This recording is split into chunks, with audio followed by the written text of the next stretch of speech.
In this video, I will be making a handheld wrist knife from this piece of obsidian.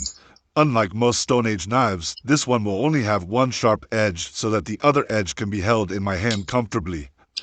Before we can have a finished knife, I have to chip away the areas of the obsidian that I don't want. And while it may appear that these pieces are waste, I will use them later to make smaller arrowheads. This blade made a perfect little knife that I will be using later in the video.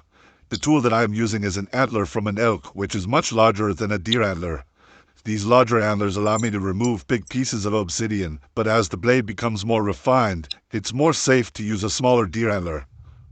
This is because a smaller tool has a smaller contact area, meaning that I can be more accurate when I strike. The cool thing about these antler tools I'm using is that both deer and elk shed their antlers every year, making it free and easy to pick these up off the ground without harming the animal. I also use smaller pieces of antler like a punch or a chisel to punch off pieces of obsidian in hard-to-reach spaces. I do further refining on this wrist knife with a smaller tool by pushing in and down on the edge to break off smaller pieces. This helps to straighten the edge before I put serrations on with the smaller bone tool. Now that the serrations have been put on the blade's edge, it's time to make the notches so it can be wrapped with buckskin. For the notches, I am using a buffalo bone that has been flattened to make the notches narrow. I then finish up the notches and then grind one side with a stone so that it's smooth and I don't get cut. This would be the side that goes in my hand.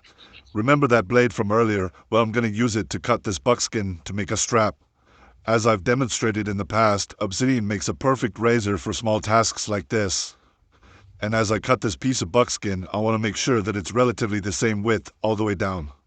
Buckskin is very soft and pliable, which makes it easy to tie and comfortable on my wrist. Now that I've cut the piece of buckskin strap, it's time to tie it to our knife handle notches. I first secure it through the notches and then tie the two loose ends together to make a loop and then cut off the excess with the obsidian stone.